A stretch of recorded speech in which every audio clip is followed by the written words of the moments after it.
Alexander, we have an update on Nord Stream 2. Mike Pompeo is making threats of sanctions. From what I understand, he hasn't actually implemented more sanctions, but he is making threats.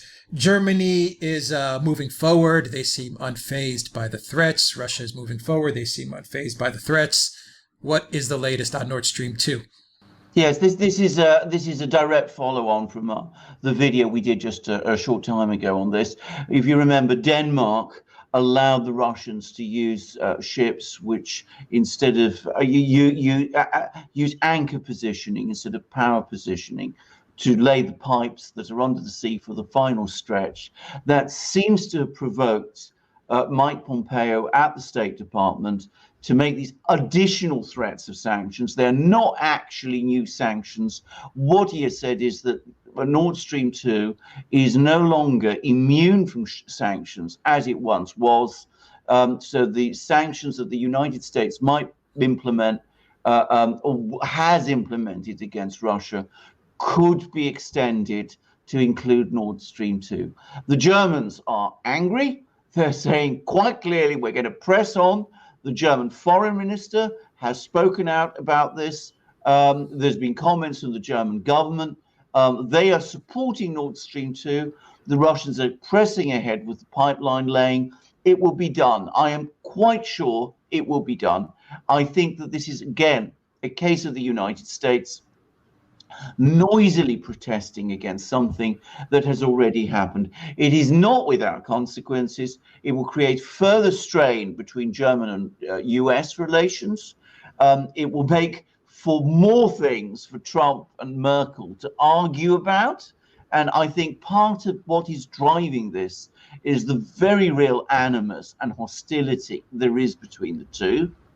And of course, and perhaps this is the thing for the long term, it may make it more difficult for the Germans and the Russians to agree further pipeline deals in future, which may be part of what this is all about. But I mean, a lot of the pipe gas is now going to come through Southern Europe anyway. Turk Stream is done.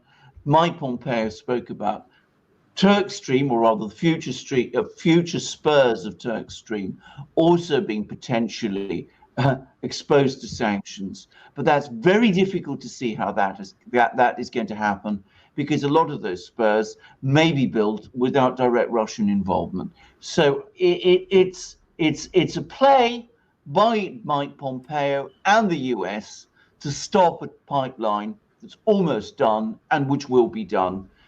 And I don't think there's very much that has changed fundamentally. Yeah, before we get to another story that I want to discuss, which are protests actually in Russia, protests in Khabarovsk, which is in the east of Russia, and protests which took place in Moscow and St. Petersburg. You'll get into those protests and if they're related or if they're not related. They're not related, that's a hint, but you'll get into those protests. One more quick question on common question on Nord Stream 2.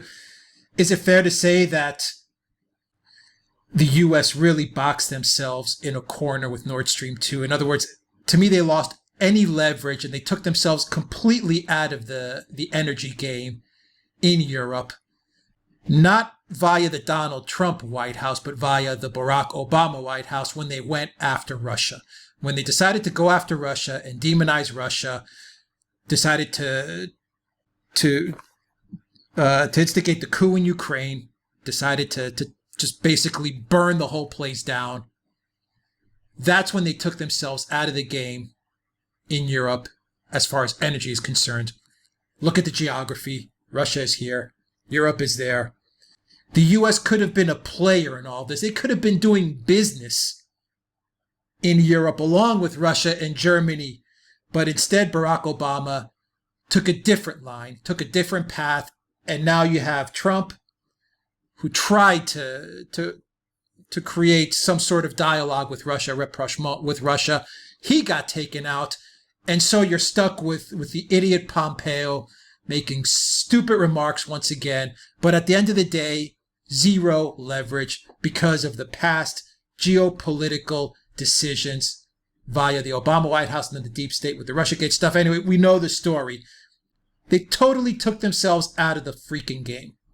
Well, to an even greater extent than many people know, because, of course, what was happening, and I remember this so well, was that the Russians were looking to develop Arctic oil and Arctic gas. And they were saying, who are the people who have the best knowledge about how to develop oil and gas facilities in the above the Arctic Circle? It is the US oil majors. And they signed the biggest, I think, energy deal, the energy development deal that Russia has ever signed, was with Exxon. And the idea was that, Exxon was going to be developing Russia's oil and gas fields in north of the Arctic Circle, which, to be very clear, are the big ones. They are the big ones that are going to be coming on stream in a couple of years. And this was a huge deal. And then, of course, as you correctly say, the sectoral sanctions were imposed by Obama in 2014. And the United States, well, Exxon had to pull out. And this was, I think, a disaster for Exxon, because you see, the Obama people assumed that without Exxon's expertise, the Russians wouldn't be able to develop the oil and gas fields north of the Arctic Circle. And it's certainly been more difficult for the Russians to do that.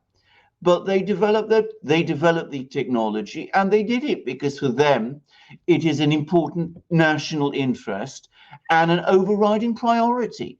And they've done it. And I know that for a fact, by the way, because I have an actual friend who is a Russian businessman, and he's actually involved, and he's been there, and he tells me that he's been describing to me some of the things that have been happening in that part of the world. But their preferred partner was the US energy industry. They wanted to work with the US to develop Arctic oil and gas. And had that happened, of course, the US would have been a key part of the game. These pipelines, which would have been built with a US participation. No question about it. And of course, not only that, but quite possibly the pipelines that were being built by the Russians to China, the Paris-Siberia pipeline, and now there's another pipeline in the works which the Russians are also going to be building, which is going to go through Tibet apparently. They wouldn't have been built at all, because of course the priority then would have been to keep the energy flowing to Russia's established customer, which was Western Europe. So the US would have been involved, the Europeans would have got the gas, the Russians would have got their exports, everybody would have benefited. But of course, it turned out otherwise. Yeah, they blew it. Blew it big time. All right. Protests in Khabarovsk, a city in the in the far east of Russia, and smaller protests in Moscow and St. Petersburg. The protests in Khabarovsk were been going on for quite a while. I think the protests in Moscow and St. Petersburg were pretty much spur of the moment events that were quickly taken care of. These are two completely unrelated events. I know parts of the media have attempted to report them as part of one and the same thing, but they're completely different. The protests in Moscow and St. Petersburg are the routine protests that we get every couple of weeks or months in Russia, in which various people of the liberal opposition, as it's called, one should say the pro-Western, non-system opposition, which gets less than 1% of the vote in elections, but which routinely comes out and protests. They're the people behind those. A couple of hundred people in each case, nothing on any very significant scale. Most of their activity now is staging these small protests. And I have to say this, I'm being very cynical about this, but I have no doubt that this is correct. I think these people are put on these protests for show, not to impress Russians, but to impress the various Western NGOs that provide them with their funding. I mean, they have to show that they're achieving something. They're not winning elections anywhere. So how do they do that? By staging a protest in, on Tverskaya Street in Moscow, or on Palace Square in St. Petersburg. And, the US media, the Western media is all there, and they report it, and it makes a nice story, but it doesn't really mean anything. The protests in Khabarovsk in the far east of Russia are a completely different story. Now, what happened was 2 years ago, there were local elections in Khabarovsk, and the person who won belonged to the opposition Liberal Democratic Party of Russia, led by Vladimir Zhirinovsky. By the way, this is a nationalist party. It is emphatically not a pro-Western party. But they defeated the pro-Putin governmental party, United Russia, in the Far East. Far East has always been, for Russia, a region which is different from all of the others.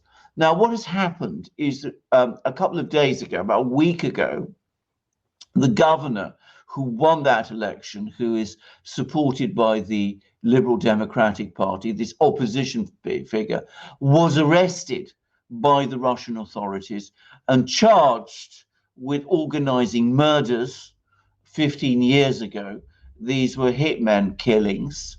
And the implication is that he's a man who's deeply implicated in organized crime. Now, there is no doubt at all that organized crime has a very strong hold in the Russian Far East. I should explain that this is a region far away from Moscow on Russia's Pacific coast. There are two very big ports there at Vladivostok, which we've all heard of, but even bigger port is Nahodka, which is a major container port. This is a major route for smuggling products in and out of Russia. An awful lot of this goes on there. And these organized crime groups have undoubtedly been able to manipulate and gain control of local governments in various places.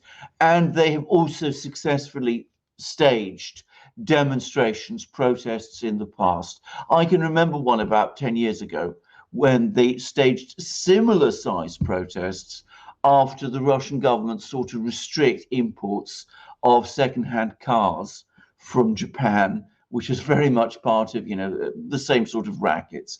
So I suspect, I don't want to rush to conclusions, but I suspect that this is what this is all about again, that the Russian government is again trying to clean up the politics and the situation in the Far East, in places like Khabarovsk, Vladivostok, Nahodka. And again, you see the same sort of groups that were behind the voting for this particular individual have brought out their people. They've staged protests. I don't think it's going to make any difference. I expect this person will be put on trial, and I suspect we'll find out all sorts of very troubling things about him and about his past. So I think this is what this is all about. So I don't think we should look at these two sets of protests, the ones in Moscow and in St. Petersburg, and the ones in the Far East, in the same light. By the way, I think another point to say quickly is that the Far East is becoming much more important to the Kremlin now, because from their point of view, they're developing their relations with China and with South Korea, which is sort of this area. So it's become a major economic and trade hub. And the other thing that's happening is that further west, they've been building up this big space center at a place called Vostochny. And again, I think they're planning to bring goods to service that center from the Far East and to attract customers from there. So I think from the Kremlin's point of view, they want to be securely in control of this region. And I think they now are prioritizing cleaning it up. So I think this is what this is all about. Yeah, part of a cleanup. It's a fascinating area of Russia. It's about like a 9-hour flight from Moscow to Vladivostok, but it is a different world over there.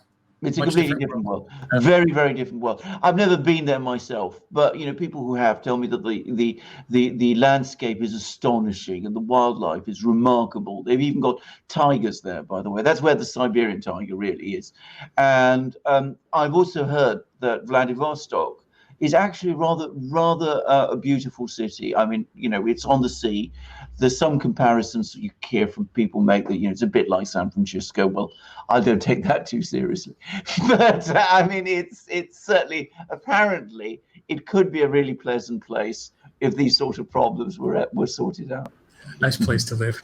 Yeah. Far away from the world's problems, I guess. Very far away from the world. Well, they've got problems of their own. Yeah, they got problems of their own. Yeah, the protests in Moscow, I guess, from your description, they were just people just earning a payday, earning a paycheck from the Soros NGOs. Exactly, that's exactly what they are. I mean, you see the people who were, the big names that they're not very big names really, but the big names, and it's always the same sort of people turn up at these things. I mean, I noticed that one person was Maria Alyokhina, who some of our viewers may remember was one of the Pussy Riot trio that staged that concert in the church all those years ago and was part of a rather famous trial. So, I mean, it's those kind of people. But, I mean, they're not part of the Russian mainstream and shouldn't be seen in those terms. The ones the people who are protesting in Khabarovsk are an entirely different type of person, entirely different type of Russian. And as I said, there is a serious problem there, undoubtedly. All right. I think it'll get solved. Yeah, I'm sure. Well, I think it will, absolutely. Yeah. All right. You have a mug over there, real quick? I do, very quickly. I've got mug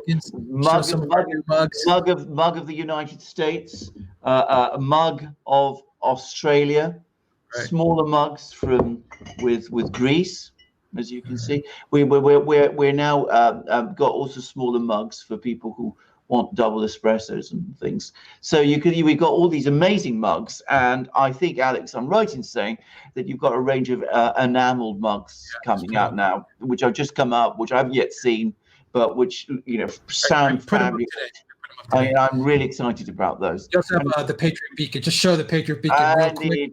The Swiss Army knife flashlights, certainly the best flashlight in the world. Of that, I say without any hesitation. All right, 20% off the Patriot Beacon 3, that flashlight. When you go to their shop, Patriotic Legacy, you get 20% off. Just use the code Duran20 on checkout. Anything you buy there, you'll get a nice discount courtesy from our friends at Patriotic Legacy. They ship internationally as well. Alexander Mercurus, thank you very much. Take care, everybody.